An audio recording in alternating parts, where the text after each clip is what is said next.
আমাদের চুঙ্গাম বাবা আছে সিলেটের। জাকের, তুমি ভালো খেলবা, কিন্তু তোমারে নিয়ে আমরা অনেক আশা। তুমি হবিগঞ্জের ছেলে। আমরা মনে করতাম মাহমুদুল্লাহ আমাদের বেস্ট ফিনিশার ছিল, সেই জায়গা তারপরে জাকির আলীকে আমরা ভাবছি যে বেস্ট ফিনিশার হবে, বাট আনফর্চুনেটলি সে যেটা আমাদের দিতে পারতেছে না। মিরাজের উপর অবশ্যই বড় প্রত্যাশা আছে। সাইবের উপর একটা ভরসা আছে কি আফগানিস্তান সিরিজেও ভালো খেলছে। ভালো না থাকলে কিছু তো করার নাই, বাংলাদেশ তো সাপোর্ট করতে হবে।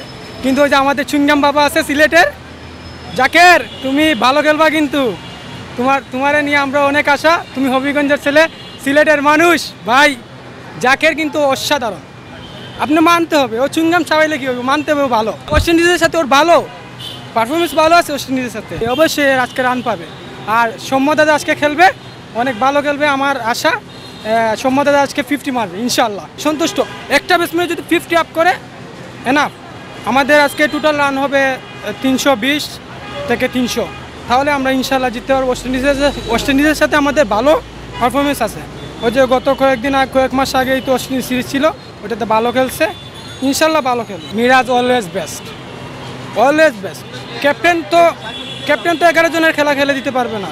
ক্যাপ্টেন ওর খেলা ও খেলতেছে, কিন্তু বাকি 10 জন আছে ওরা তো খেলতে হবে।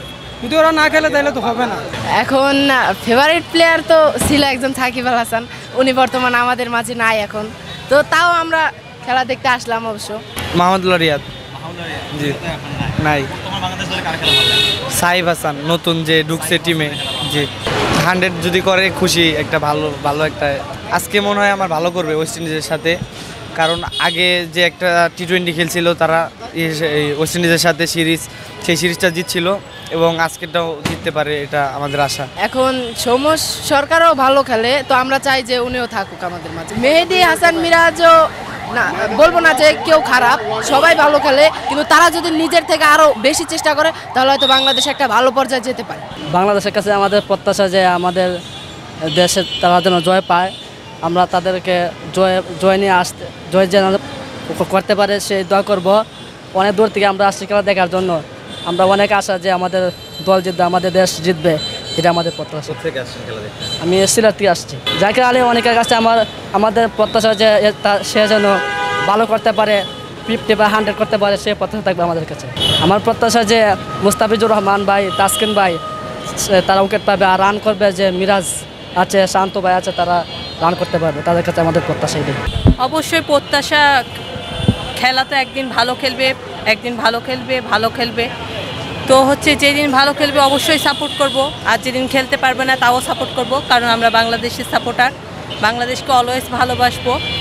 আর এই প্রত্যাশা নিয়ে আসছি, অবশ্যই ওয়েস্ট ইন্ডিজের বিপক্ষে আমরা আজকে বড় ব্যবধানে জিতবো, আর বাংলাদেশকে অবশ্যই শুভকামনা। মনে করতেছি যে মিরাজ খেলবে, মিরাজের উপর অবশ্যই বড় প্রত্যাশা আছে, এবং সাইফ হাসান, উনিও ভালো খেলবে।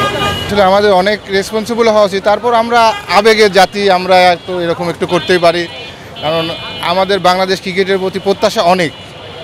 হয়তোবা আমাদের টিম অত ভালো খেলে না, কিন্তু প্রত্যাশার নিরীক্ষে আমরা অনেক আমাদের প্রত্যাশা। এই প্রত্যাশার জন্য আসলে আমরা মন থেকে কিছু করি না, মন থেকে যদি করতাম তাহলে আজকে আর খেলা দেখতে আসতাম না। বাংলাদেশ টিমের অবশ্যই এখন মিরাজ। জি মিরাজ।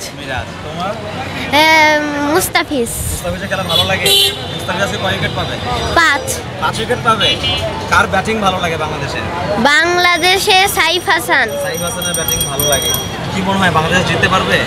50 রানের ব্যবধানে জিতবে। 50 রানে, আর যদি পরে ব্যাট করে তাহলে 3 উইকেটে। আশা করি মিরপুর পিচটা আমাদের সবসময় ফেভার করে, সো ফেভার করলে আমাদের আসলে জেতাটা, মিরপুর সবসময় আমাদের সাপোর্টে থাকে। আশা করি আজকে আমরা জিতবো।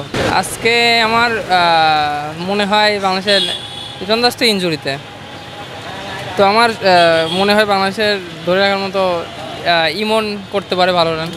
সাইব আছে, সাইবের উপর একটা ভরসা আছে কি আফগানিস্তান সিরিজেও ভালো খেলছে, দেন এশিয়া কাপেও ভালো খেলছে, আজকে একটা আশা করা যায় ও ভালো খেলবে। উইকেট সবসময় আমার ফেভারিট প্লেয়ার মুস্তাফিজ, তাসকিন, দুইজনেই।